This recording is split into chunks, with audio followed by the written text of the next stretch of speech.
ಬಾಗಿಲು ಜೋರಾಗಿ ತಟ್ಟೋದನ್ನು ಕೇಳಿ ಸೌಮ್ಯ ಎದ್ದಳು. ಅರೆ, 4 ಗಂಟೆ ಆಗೋಯ್ತಾ ಅನ್ಸುತ್ತೆ, ಕಾವ್ಯ ಬಂದಿದ್ದಾಳೆ ಅಂತ. ಸೌಮ್ಯ ಬೇಗ ಎದ್ದು ಬಾಗಿಲು ತೆಗೆಯಲು ಹೋದ್ಲು. ನೋಡಿದ್ರೆ ಅವಳು ಊಹೆ ಸರಿಯಾಗಿತ್ತು. ಅದು ಕಾವ್ಯನೇ ಆಗಿದ್ಲು. ಸೌಮ್ಯ 18 ವರ್ಷದ ಮಗಳು. ಕಾವ್ಯ ಬೇಗ ಒಳಗಡೆ ಬಂದು ಬ್ಯಾಗ್ನನ್ನು ಎಸೆದು ಶೂ ಅನ್ನು ತೆಗಿತಾ ಅಮ್ಮನ ಹತ್ರ ಹೇಳ್ತಾ ಇದ್ಲು. ಅಯ್ಯೋ ಮಮ್ಮಿ, ಇವಾಗ ಸ್ಟೇಟ್ ಲೆವೆಲ್ ಬ್ಯಾಡ್ಮಿಂಟನ್ ಇತ್ತು. ನಾನು ಇಂಥ ಆಟ ಆಡಿದ್ದೀನಿ ಅಂದರೆ ಅವ್ರು ಫಸ್ಟ್ ಮ್ಯಾಚಲ್ಲೇ ಸೋತು ಹೋದರು. ಅಮ್ಮ, ನನ್ನ ಕೋಚ್ ಹೇಳ್ತಾ ಇದ್ರು, ನೀನು ಹೀಗೆ ಆಟ ಆಡ್ತಾ ಇದ್ದರೆ ನೀನು ನ್ಯಾಷನಲ್ ಆಟಗಾರ್ತಿ ಆಗ್ತೀಯಾ ಅಂತ. ಆ ದಿನಗಳು ತುಂಬ ದೂರ ಇಲ್ಲ ಕಣಮ್ಮ. ಬೇಗ ಟಿ ವಿಯಲ್ಲೂ ಪೇಪರ್ನಲ್ಲಿ ನನ್ನ ಫೋಟೋ ಬರುತ್ತೆ. ಬ್ಯಾಗನ್ನು ಬೇಗ ತೆಗೆದು ಅದರಲ್ಲಿ ಒಂದು ದೊಡ್ಡ ಟ್ರೋಫಿಯನ್ನು ತೆಗೆದು, ಇದು ನನ್ನ ಅಮ್ಮನಿಗೆ ಅಂತ ಹೇಳಿ ಅಪ್ಪಿಕೊಂಡ್ಳು. ಟ್ರೋಫಿಯನ್ನು ಅಮ್ಮನ ಹತ್ರ ಕೊಟ್ಟು, ಅಮ್ಮ ಬೇಗ ಊಟ ಬಡಿಸಮ್ಮ, ನನಗೆ ಹೊಟ್ಟೆ ತುಂಬ ಹಸಿತಾ ಇದೆ, ನಾನು ಕೈ ತೊಳ್ಕೊಂಡು ತೊಳೆದು ಬರ್ತೀನಿ. ಸೌಮ್ಯ ಆ ಟ್ರೋಫಿಯನ್ನು ನೋಡಿ ಕಣ್ ತುಂಬ ಆನಂದ ಬಾಷ್ಪ ಹರಿಸಿ ಅದನ್ನು ಟೇಬಲ್ ಮೇಲೆ ಮಡಗಿ ಊಟ ಬಡಿಸಿ ಕೊಟ್ಟಳು. ಕಾವ್ಯ 5 ನಿಮಿಷ ಆದಮೇಲೆ ಬಂದು ಊಟ ಮಾಡಿ ಬೇಗ ಅಮ್ಮನ ಹತ್ರ ಹೇಳಿದ್ಲು. ಅಮ್ಮ, ನಾನು 1-2 ಗಂಟೆ ಮಲಗಿರ್ತೀನಿ ಅಂತ ಹೇಳಿದ್ಲು. ಮತ್ತು ಕಮೆಂಟ್ ಕ್ಲಾಸ್ ಇದೆ, ನನಗೆ 2 ಗಂಟೆ ಆದಮೇಲೆ ಎಬ್ಬಿಸ್ಬಿಡು ಅಂತ ಹೇಳಿ ಹೋಗಿ ಮಲ್ಕೊಂಡ್ಳು. ಇದನ್ನು ಕೇಳಿದ ಸೌಮ್ಯ ಅಡುಗೆ ಮನೆಯನ್ನು ಕ್ಲೀನ್ ಮಾಡಿ ಬಂದು ಕಾವ್ಯನ ಹತ್ರ ಬಂದು ಮಲ್ಕೊಂಡ್ಳು. ಅವಳ ತಲೆಯನ್ನು ಸವರುತ್ತಾ, ಬಹುಶಃ ಅವಳ ಅಪ್ಪನ ಜೊತೆ ಇದ್ದಿದ್ರೆ ಹೀಗೆ ಇರ್ತಾ ಇರಲಿಲ್ಲ ಕಾಣಿಸುತ್ತೆ. ಅವಳು ಹಿಂದಿನ 20 ವರ್ಷ ಹಿಂದಕ್ಕೆ ಹೋದ್ಲು. ಅವಳು ಅಂದ್ಕೊಂಡ್ಳು, ನನ್ನದು ಹೀಗೆ ಖುಷಿಯಾಗಿದ್ದ ಜೀವನ. ನನಗೂ ಈ ಥರ ತುಂಬ ಇಷ್ಟಪಡುವ ಅಪ್ಪ ಅಮ್ಮ ಇಬ್ಬರು ತಂಗಿಯರಿದ್ದರು. ನಂದು ಕಾಲೇಜ್ ಬ್ಯಾಡ್ಮಿಂಟನ್ ತುಂಬ ಜಾಲಿಯಿಂದ ಕಳೀತಾ ಇತ್ತು ಜೀವನ. ಇದರಲ್ಲಿ ಒಂದು ಒಳ್ಳೆಯದು ಅಂದರೆ ಈ ಬ್ಯಾಡ್ಮಿಂಟನ್ನಲ್ಲಿ ತುಂಬ ಪುರಸ್ಕಾರ ಮತ್ತು ರೈಲ್ವೆ ಸ್ಟೇಷನ್ನಲ್ಲಿ ತುಂಬ ಒಳ್ಳೆಯ ಕೆಲಸ ಸಿಕ್ಕಿತ್ತು ನನಗೆ. ಸೌಮ್ಯ ಅವರ ಫ್ಯಾಮಿಲಿಯವರು ತುಂಬ ಖುಷಿಯಾಗಿದ್ದರು. ಸೌಮ್ಯನ ಗ್ರ್ಯಾಜುಯೇಷನ್ ಮುಗಿದ ತಕ್ಷಣ ಅಲ್ಲಿ ಕೆಲಸ ಮಾಡಲು ಸೇರಿಕೊಂಡ್ಳು. ಇದು ಆದ ತಕ್ಷಣ ಸ್ವಲ್ಪ ದಿನಗಳ ನಂತರ ಸೌಮ್ಯನ ಚಿಕ್ಕಮ್ಮ ಅವರ ಇಂಜಿನಿಯರ್ ಮೈದುನನ ಸಂಬಂಧ ಕೇಳ್ಕೊಂಡು ಬಂದರು. ಸೌಮ್ಯನಿಗೆ ಇಷ್ಟು ಬೇಗ ಮದುವೆ ಆಗಲು ಇಷ್ಟ ಇರಲಿಲ್ಲದ ಕಾರಣ ನಿರಾಕರಿಸಿದಳು.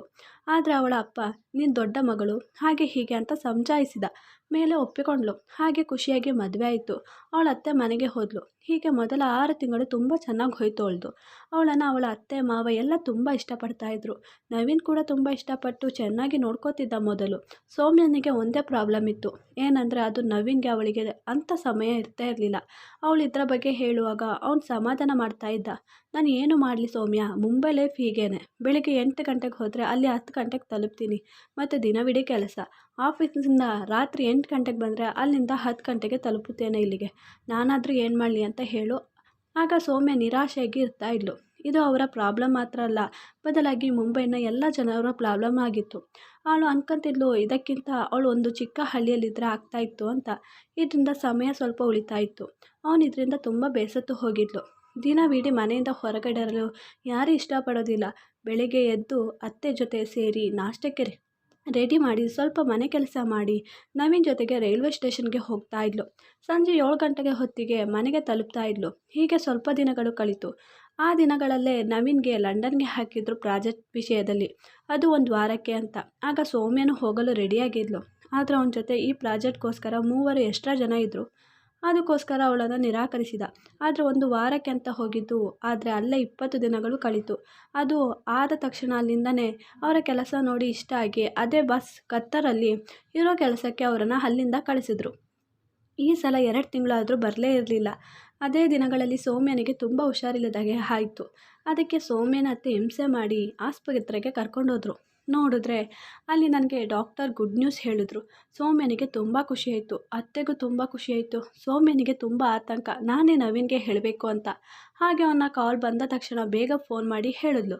ಆದರೆ ನವೀನ್ ತಕ್ಷಣ ಕಾಲ್ನಲ್ಲೇ, ಏನು ಇಷ್ಟು ಬೇಗನಾ? ನನಗಿಷ್ಟ ಇಲ್ಲ ಇಷ್ಟು ಬೇಗ ಮಕ್ಕಳು. ನೀನು ಮೊದಲೇ ನಾಳೆ ಹೋಗಿ ಅಬಾರ್ಷನ್ ಮಾಡಿಸ್ಕೊ ಅಂತ ಕಟ್ ಮಾಡಿದ್ರು. ಇದರಿಂದ ತುಂಬ ನೋವಾಯಿತು ಸೌಮ್ಯನಿಗೆ. ಕೊನೆಗೆ ಅತ್ತೆ ಜೊತೆ ಹೇಳಿ ತುಂಬ ಅಳ್ತಾ ಇದ್ಲು. ಆದರೆ ಅತ್ತೆ ಅವಳನ್ನು ತುಂಬ ಸಮಾಧಾನ ಮಾಡಿದ್ರು. ಅಯ್ಯೋ, ಅವ್ನು ದೂರ ಇದ್ನಲ್ಲ, ಅದಕ್ಕೋಸ್ಕರ ಡ್ರೆಸ್ಸಲ್ಲಿ ಹಾಗೆ ಹೇಳಿರ್ತಾನೆ. ಇಲ್ಲಿ ಬಂದಾಗ ಸರಿಯಾಗ್ತಾನೆ ಬಿಡು, ನೀನು ಯಾಕೆ ಟೆನ್ಷನ್ ಮಾಡಬೇಡ, ಅದೆಲ್ಲ ಟೆನ್ಷನ್ ಮಾಡ್ಕೋ ವಿಷಯಗಳಲ್ಲ. ಅವಳು ಹಾಗೆ ಅಂದ್ಕೊಂಡು ಸಮಾಧಾನ ಮಾಡಿಕೊಂಡ್ಳು. ನಾಳೆ ನವೀನ್ ಬರೋ ದಿನಗಳಾಗಿತ್ತು. ಸೌಮ್ಯನಿಗೆ ತುಂಬ ಕುತೂಹಲ. ಹಾಗೆ ಬೆಳಿಗ್ಗೆನೇ ಎದ್ದು ಅವನಿಗೆ ಇಷ್ಟ ಆಗೋ, ಅವಳಿಗೆ ಆಗದೇ ಇದ್ದರೂ ನಿಂತು ಎಲ್ಲ ಪ್ರಿಪೇರ್ ಮಾಡಿ ಅವನಿಗೆ ಇಷ್ಟ ಆಗೋ ಕಲರ್ನ ಸ್ಯಾರಿ ಹುಟ್ಟು ಕಾಯ್ತಾ ನಿಂತಿದ್ಲು. ಅಷ್ಟು ಹೊತ್ತಿಗೆ ಅತ್ತೆ ಬಂದರು. ಮತ್ತೆ ಹೇಳಿದ್ರು, ಅಯ್ಯೋ, ನೀನು ಬೆಳಗ್ಗೆಯಿಂದ ತಯಾರಿಯಲ್ಲೇ ಇದ್ದೀಯಾ? ಅವ್ನು ಸೀದಾ ಆಫೀಸ್ಗೆ ಹೋಗ್ತಾನಂತೆ. ಅದು ಇಲ್ಲಿಗೆ ಬಂದರೆ ಆಫೀಸ್ಗೆ ಹೋಗಲು ಲೇಟ್ ಆಗುತ್ತೆ ಅಂತ. ಹಾಗೆ ಹೋಗಿದ್ದಾನೆ. ನೀನು ಊಟ ಮಾಡ್ಕೊಂಡು ರೆಸ್ಟ್ ತಗೋ ಅಂತ ಹೇಳಿದ್ರು. ಅವ್ಳು ತುಂಬ ದುಃಖದಿಂದ ಊಟ ಕೂಡ ಮಾಡಿದೆ ಹಾಗೆ ಮಲ್ಕೊಂಡ್ಳು ಪಾಪ. ನಿದ್ದೆ ಹಿಡಿಯುವವರೆಗೂ ಅವಳು ಬಾಗ್ಲ ಹತ್ರನೇ ನವೀನ ಕಾತುರದಲ್ಲೇ ಇದ್ಲು. ಅವನು ಬರೋಷ್ಟರಲ್ಲಿ ಇವಳಿಗೆ ಯಾವಾಗಲಿನ ಹಾಗೆ ನಿದ್ದೆ ಹಿಡಿದಿತ್ತು. ಅವನು ಬಂದು ಅವಳನ್ನು ಕೇರ್ ಕೂಡ ಮಾಡದೆ ಸೀದಾ ಹೋಗಿ ಸೋಫಾದಲ್ಲಿ ಮಲ್ಕೊಂಡ. ಸೌಮ್ಯನಿಗೆ ಎಚ್ಚರ ಆದಾಗ ನೋಡಿ ತುಂಬ ಅಳುತ್ತಾ ಮಲ್ಕೊಂಡ್ಳು. ಮಾರನೇ ದಿನ ಬೆಳಗ್ಗೆ ಸೌಮ್ಯನಿಗೆ ಎಚ್ಚರವಾದಾಗ 9 ಗಂಟೆ ಆಗಿತ್ತು. ಅವನು ತುಂಬ ಅರ್ಜೆಂಟ್ನಲ್ಲಿದ್ದ.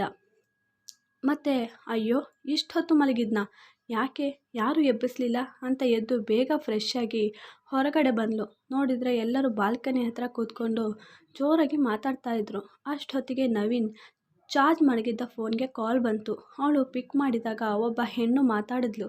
ಅವಳು ಫೋನ್ನಲ್ಲಿ ನವೀನ್ ಎಲ್ಲಿ ಅಂತ ಪ್ರಶ್ನೆ ಮಾಡಿದಾಗ ಅವರು ಹೊರಗಡೆ ಇದ್ದಾರೆ, ನೀವ್ಯಾರು ಅಂತ ಕೇಳಿದ್ಲು. ಆಗ ಅವಳು ನೀವ್ಯಾರು ಅಂದಾಗ ನಾನು ನವೀನ್ ಹೆಂಡತಿ ಅಂತ ಹೇಳಿದಾಗ ತಕ್ಷಣ ಫೋನ್ ಕಟ್ ಮಾಡಿದ್ಲು. ಅವಳಿಗೆ ವಿಚಿತ್ರ ಅನಿಸಿತು. ಅವಳು ಎಲ್ಲರಿಗೂ ಕಾಫಿ ಮಾಡಿ ತಗೊಂಡು ಹೋಗ್ತಾ ಇರಬೇಕಾದ್ರೆ ತುಂಬ ಜೋರಾಗಿ 3 ಜನನು ಮಾತಾಡ್ಕೋತಿದ್ರು. ಇವಳು ಹೋದ ತಕ್ಷಣ ಬೇಗ ಮಾತನ್ನು ನಿಲ್ಲಿಸ್ಬಿಟ್ರು.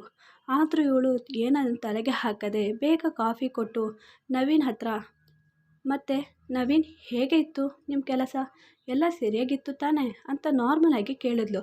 ಆದರೂ ಅವ್ನು ಸೌಮ್ಯ ಮುಖ ನೋಡಿ ಸುಮ್ಮನೆ ಕೋಪ ಮಾಡ್ಕೊಂಡು ಕೂತ್ಕೊಬಿಟ್ಟಿದ್ದ.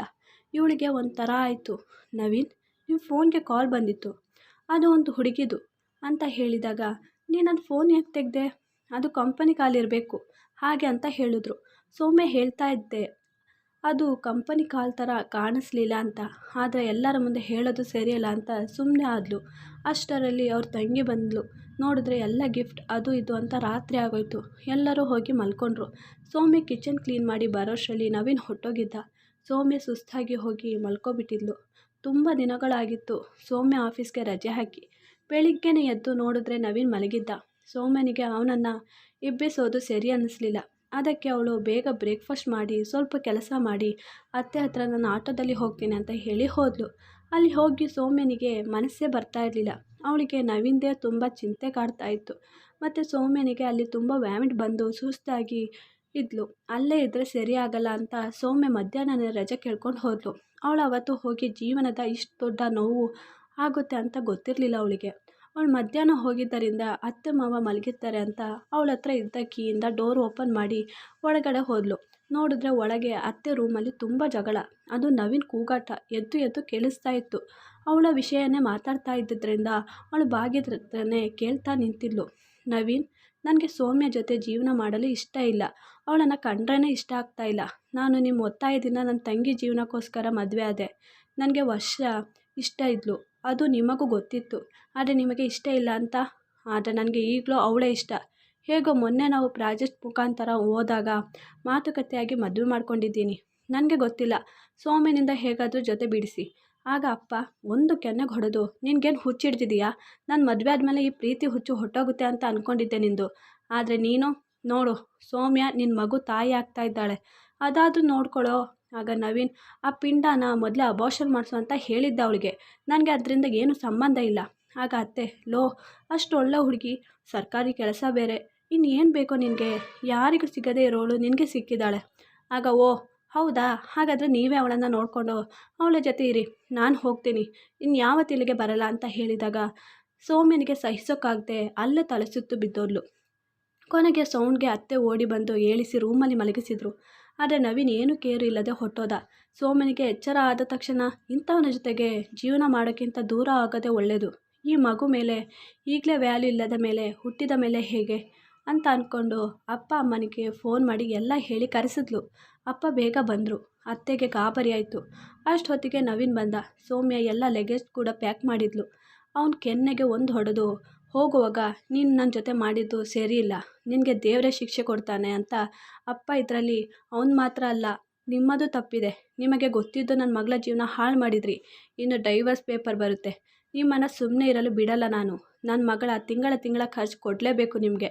ಈ ಮಗು ಖರ್ಚು ಕೂಡ ಹಾಗೆ ಬಿಡ್ತೀನಿ ಅನ್ಕೋಬೇಡಿ. ಹಾಗೆ ಹೋದ್ವಿ. ಸೌಮ್ಯ ಮುರಿದು ಹೋಗಿದ್ಲು. ಅಪ್ಪ ಹೇಳಿದಂಗೆ ಎಲ್ಲ ಮಾಡಿದ್ರು. ಸೌಮ್ಯ ಅವಳ ಮೇಲೆ ನಿಗಾ ಮಡಗ್ತಾನೆ ಇರಲಿಲ್ಲ. ಅವಳ ಅಪ್ಪ ಅಮ್ಮ ತುಂಬ ಸಮಾಧಾನ ಮಾಡ್ತಾಯಿದ್ರು. ಕೊನೆಗೆ ಒಂದು ಹೆಣ್ಮಗುವಿಗೆ ಜನ್ಮ ನೀಡಿದ್ಲು. ಮತ್ತು ಅದನ್ನು ಅವಳ ಅಮ್ಮ ನೋಡ್ಕೋತಿದ್ರು. ಇವಳು ಆಫೀಸ್ಗೆ ಮತ್ತೆ ಜಾಯ್ನ್ ಆದ್ಲು. ಹಾಗೆ ಆಫೀಸ್ಗೆ ಹೋಗಿ ಬಂದು ಮಗು ಜೊತೆ ಆಟ ಆಡ್ತಾ ಅವಳ ದುಃಖ ಎಲ್ಲ ಮರೆತು ಹೋಗಿತ್ತು. ಆದರೆ ಒಂದು ದಿನ ತುಂಬ ಮಳೆ ಇದ್ದುದರಿಂದ ಬರುವಾಗ ಯಾವುದೋ ಆಟೋ ನಿಲ್ಲಿಸ್ತಾ ಇರಲಿಲ್ಲ. ಕೊನೆಗೆ ನಡ್ಕೊಂಡು ಬರ್ತಾ ಇದ್ಲು. ಸ್ವಲ್ಪ ದೂರದಲ್ಲಿ ಒಂದು ಕಾರ್ ಬಂದು ನಿಲ್ಲಿಸಿತು. ಅವಳು ಹೆದರಿದ್ಲು. ಗ್ಲಾಸನ್ನು ಕೆಳಗೆ ಇಳಿಸಿ, ನಾನು ನಿಮ್ಮ ಮನೆ ಪಕ್ಕದ ಮನೆಗೆ ಮೊನ್ನೆ ತಾನೇ ಶಿಫ್ಟ್ ಆಗಿದ್ದವನು. ನೀವು ಈ ಮಳೆಯಲ್ಲಿ ಬನ್ನಿ, ನಾನು ಅಲ್ಲೇ ಹೋಗ್ತಾ ಇರೋದು. ಆದರೆ ಅವಳು ನೋಡೇ ಇರಲಿಲ್ಲ. ನಿಮ್ಮ ಅಪ್ಪ ಎಲ್ಲ ಗೊತ್ತು ನನಗೆ, ಬನ್ನಿ ಬನ್ನಿ ಅಂತ ಫೋರ್ಸ್ ಮಾಡ್ದ. ಹಾಗೆ ಅವಳು ಹಿಂದೆ ಹೋಗಿ ಕೂತ್ಕೊಂಡ್ಳು. ಕೊನೆಗೆ ಮನೆ ತಲುಪಿತು. ಮತ್ತು ಥ್ಯಾಂಕ್ಸ್ ಅಂತ ಹೇಳಿ ಸೀದಾ ಮನೆಗೆ ಹೊಟ್ಟೋದ್ಲು. ಮತ್ತು ಅಪ್ಪನ ಹತ್ರ ಹೋಗಿ ಕೇಳಿದಾಗ ನಿಜ ಅಂತ ಹೇಳಿದ್ರು. ಅವನ ಬಗ್ಗೆ ತುಂಬ ಹೊಗಳ್ತಾ ಇದ್ರು. ಹಾಗೆ ಅವಳು ಮಗಳನ್ನು ಓದಿಸಲು ವ್ಯಸ್ತ ಆದಳು. ಮಾರನೇ ದಿನ ಮೆಡಿಕಲ್ ಹೋದಾಗ ಸೌಮ್ಯನಿಗೆ ಅದೇ ಹುಡುಗ ಅಂದರೆ ದಿನೇಶ್ ಅವನ ಅಮ್ಮನ ಜೊತೆ ಇದ್ದ. ಆಗ ಇಬ್ಬರ ನಡುವೆ ಮಾತುಕತೆ ಆಯಿತು. ಆಗ ಗೊತ್ತಾಯಿತು ದಿನೇಶ್ ಅಮ್ಮನಿಗೆ ಕ್ಯಾನ್ಸರ್ ಆಗಿದೆ ಅಂತ. ಹಾಗೆ ತೋರಿಸಿ ಔಷಧಿ ತಗೊಂಡು ಹೋಗೋಕ್ಕೆ ಬಂದರು ಅಂತ ಗೊತ್ತಾಯಿತು. ಮನೆಗೆ ಹೋದ್ಲು. ಆಗ ಅವಳು ಈ ಮಾತನ್ನು ಅವಳ ಅಮ್ಮನ ಹತ್ರ ಹೇಳಿದಾಗ ಅಮ್ಮ ಹೋಗಿ ನೋಡಿ ಬರ್ತೀನಿ ಅಂತ ಹೋದರು. ಹಾಗೆ ಪರಿಚಯ ಕೂಡ ಆಯಿತು. ಮತ್ತು ಸೌಮ್ಯನ ಬಗ್ಗೆ ಎಲ್ಲ ಹೇಳ್ಕೊಂಡ್ರು. ದಿನೇಶ್ದು ಕೂಡ ಹೀಗೆ ಇತ್ತು. ಅವನ ಹೆಂಡತಿ ಅಮ್ಮನನ್ನು ನೋಡಲು ಇಷ್ಟ ಇಲ್ಲದೆ ಡೈವರ್ಸ್ ಕೊಟ್ಟು ಹೋಗಿದ್ಲು. ಮತ್ತು ಸೌಮ್ಯ ಆಗಾಗ ಬಂದು ಆಂಟಿಯನ್ನು ವಿಚಾರಿಸೋದು, ಅದು ಇದು ತಂದುಕೊಡೋದು ಮಾಡ್ತಾಯಿದ್ಲು. ದಿನೇಶ್ ಅಮ್ಮನಿಗೆ ಅವಳ ಮೇಲೆ ಇಷ್ಟ ಆಗಿತ್ತು. ಹಾಗೆ ದಿನೇಶ್ ತಲೆ ತಿನ್ನಲು ಶುರು ಮಾಡಿದ್ರು. ನಾನು ಹೋದ್ಮೇಲೆ ನಿನ್ನ ಲೈಫಲ್ಲಿ ಯಾರೂ ಇರಲ್ಲ, ಹಾಗೆ ಹೀಗೆ ಅಂತ. ಹಾಗೆ ದಿನೇಶ್ ಕೂಡ ಅಮ್ಮನ ಹತ್ರ ಅವ್ರಿಗೆ ಇಷ್ಟ ಇದ್ದರೆ ಓಕೆ, ನಾನು ರೆಡಿ ಅಂತ ಸಮ್ಮತ ಕೊಟ್ಟಿದ್ದ. ದಿನೇಶ್ ಜೊತೆ ಕಾವ್ಯನ ಒಳ್ಳೆ ಫ್ರೆಂಡ್ಶಿಪ್ ಆಗಿತ್ತು. ಹೋಗ್ತಾ ಬರ್ತಾ ಮೊದಲೇ ಅದು ಇದು ತಂದುಕೊಟ್ಟು ಮುದ್ದು ಮಾಡ್ತಾ ಇದ್ದ. ಇದನ್ನೆಲ್ಲ ನೋಡಿ ಸೌಮ್ಯನಿಗೆ ಅವನ ಮೇಲೆ ಅವನು ಅಮ್ಮ ಬಂದು ಹೋಗಿ ಕೇಳಿದ್ರು. ಅವ್ರು ತುಂಬ ಸಂತೋಷದಿಂದ ಒಪ್ಪಿಕೊಂಡ್ರು. ದಿನೇಶ್ ಅವನು ಸೌಮ್ಯನ ಹತ್ರ ಡೈರೆಕ್ಟಾಗಿ ಕೇಳ್ದ, ನಿಮಗೆ ಇಷ್ಟ ಇದೆಯಾ ಅಂತ. ಅವ್ರ ಆಫೀಸ್ ಹತ್ರ ಪಿಕ್ ಮಾಡಿ ಮತ್ತೊಂದು ಕಡೆ ಕರ್ಕೊಂಡು ಹೋಗಿ ಹಾಗೆ ಕೇಳ್ದ. ಅವಳು ನಾಚಿಕೆಯಿಂದ ಸಮ್ಮತ ಕೊಟ್ಟಿದ್ಲು. ಅವನು ಆಗಲೇ ಹೇಳಿದ್ದ, ನಾನು ಕಾವ್ಯನ ನನ್ನ ಮಗಳಿನ ಹಾಗೆ ನೋಡ್ಕೋತೀನಿ ಅಂತ. ಇದರ ನಡುವೆ ದಿನೇಶ್ ಅಮ್ಮ ಸತ್ತು ಹೋದರು. ಹಾಗೆ ತುಂಬ ದುಃಖದಲ್ಲಿದ್ದ. ಮತ್ತು ಸೌಮ್ಯ ಅಪ್ಪ ಅಮ್ಮ ಸ್ವಲ್ಪ ದಿನ ಆದಮೇಲೆ ದಿನೇಶ್ ಮದುವೆ ಸೌಮ್ಯ ಜೊತೆ ಮಾಡಿಸಿದ್ರು. ಇದರಿಂದ ಕಾವ್ಯ ತುಂಬ ಖುಷಿಯಾಗಿದ್ಲು. ದಿನೇಶ್ ಅವಳನ್ನು ತುಂಬ ಚೆನ್ನಾಗಿ ನೋಡ್ಕೋತಿದ್ದ. ಆಫೀಸ್ಗೆ ಹೋಗಬೇಡ ಅಂತಲೂ ಹೇಳಿದ್ದ. ಕಾವ್ಯನನ್ನು ಅವನೇ ನೋಡ್ಕೋತಿದ್ದ. ಅವಳಿಗೆ ಇಷ್ಟ ಇರುವ ಬ್ಯಾಡ್ಮಿಂಟನ್ ಆಟಕ್ಕೆ ಸೇರಿಸಿದ. ಹೀಗೆ ದಿನಗಳು ಕಳೀತು. ಒಂದಿನ ದಿನೇಶ್ ಫೋನ್ ಮಾಡಿ, ಸೌಮ್ಯ, ನಾನು ಮನೇಲೇ ಟೇಬಲ್ ಮೇಲೆ ಫೈಲ್ ಮರೆತಿದ್ದೀನಿ, ನೀನು ಸ್ವಲ್ಪ ನನ್ನ ಕೆಲಸದವನು ಬರ್ತಾನೆ, ಅವನ ಹತ್ರ ಕೊಟ್ಟು ಕಳಿಸು ಅಂತ ಹೇಳಿದ್ರು. ಹಾಗೆ ಬಾಗಿಲ ಹತ್ರ ಕೆಲಸದವನು ಬಂದ. ಅವನನ್ನು ನೋಡಿ ಒಂದು ಕ್ಷಣಕ್ಕೆ ಶಾಕ್ ಆಗಿಬಿಟ್ಟಿದ್ಲು. ಯಾರೋ ಗೊತ್ತಿಲ್ಲದ ಹಾಗೆ ನಾಟಕ ಆಡಿದ್ಲು. ಆದರೆ ಅದು ನವೀನ್ ಆಗಿದ್ದ. ಅವನು ಸೌಮ್ಯ ಅಂದ. ಆಗ ಯಾರು ಸೌಮ್ಯ? ಮಿಸ್ಸಸ್ ಸೌಮ್ಯ ಅಂತ ಕರಿ, ನಾನೀಗ ನಿನ್ನ ಬಾಸ್ ದಿನೇಶ್ನ ವೈಫ್. ಆಗ ಅವನು ನನಗೆ ಕ್ಷಮಿಸ್ಬಿಡು, ನಿನ್ನ ಜೊತೆ ಹಾಗೆ ನಾನು ಮಾಡಬಾರ್ದಿತ್ತು. ಅವಳು ನನಗೆ ಸರಿಯಾದ ದಾರಿ ತೋರಿಸಿದ್ದಾಳೆ. ಅವಳು ನನ್ನ ಅಪ್ಪ ಅಮ್ಮನಿಂದ ದೂರ ಮಾಡಿದ್ಲು. ನಿನಗೆ ತಿಂಗಳು ಹಣ ಮಗಳಿಗೆ ಅಂತ ಬ್ಯಾಂಕ್ಗೆ ಹಾಕ್ತಾ ಇದ್ದದ್ದು ಅವಳಿಗೆ ಇಷ್ಟ ಆಗ್ತಾ ಇರಲಿಲ್ಲ. ಅದು ಕೋಪ ಕೂಡ ಇತ್ತು. ಮನೆ ಖರ್ಚಿಗೆ ಸಾಕು ಆಗ್ತಾ ಇರಲಿಲ್ಲ. ಅವಳು ನನ್ನ ಹತ್ರ ಈ ಥರ ಜೀವನ ಮಾಡಲು ಆಗಲ್ಲ ಅಂತ ಬೇರೆ ಹುಡುಗನನ್ನು ನೋಡಿ ಹೋದ್ಲು. ನಾನು ಒಬ್ಬಂಟಿಯಾಗಿದ್ದೀನಿ. ಆ ಕೆಲಸದಿಂದನೂ ತೆಗೆದು ಹಾಕಿದ್ರು. ನನ್ನ ಜೀವನ ಕಳಿಬೇಕಲ್ಲ ಅಂತ ನಾನು ದಿನೇಶರ ಹತ್ರ ಜಾಯ್ನ್ ಆದೆ. ಆಗ ಸೌಮ್ಯ, ಇದು ಎಲ್ಲ ಯಾರ ಹತ್ರ ಹೇಳ್ತಾ ಇದೀಯಾ? ಮುಂದಿನ ಸಲ ನೀನು ನಿನ್ನ ಬಾಸ್ ಹೆಂಡತಿ ಜೊತೆ ಮಾತಾಡ್ತಿದ್ದೀನಿ ಅಂತ ನೆನಪಿಟ್ಟುಕೊಂಡು ಮಾತಾಡು. ನಿನ್ನ ಕೆಲಸಕ್ಕೆ ಹಾನಿ ಕೂಡ ಆಗ್ಬೋದು. ಇನ್ನೊಂದು ಸಲ ಇಲ್ಲಿ ಕಾಣಿಸ್ಕೊಳ್ಳೋ ಅವಶ್ಯಕತೆಯೂ ಇಲ್ಲ. ಈ ಜನ್ಮ ಅಲ್ಲ, ಎಷ್ಟೇ ಜನ್ಮ ಆದರೂ ನಾನು ನಿನ್ನನ್ನು ಯಾವತ್ತೂ ಕ್ಷಮಿಸಲ್ಲ. ಇನ್ನು ಹೋಗ್ಬೋದು ಅಂತ ಬಾಗಿಲು ಅವನ ಮುಖದ ಮೇಲೆ ಹಾಕಿದ್ಲು. ಆ ಕಾವ್ಯ ಕ್ಲಾಸ್ಗೆ ಹೋದ್ಲು. ಮತ್ತು ದಿನೇಶ್ ಸೌಮ್ಯ ಕರ್ಕೊಂಡು ಸುತ್ತಾಡೋಕ್ಕೆ ಹೋದ. ಈ ವಿಡಿಯೋ ಇಷ್ಟವಾದಲ್ಲಿ ಪ್ಲೀಸ್ ನನ್ನ ಚಾನಲ್ನ ಲೈಕ್ ಆ್ಯಂಡ್ ಸಬ್ಸ್ಕ್ರೈಬ್ ಮಾಡಿ.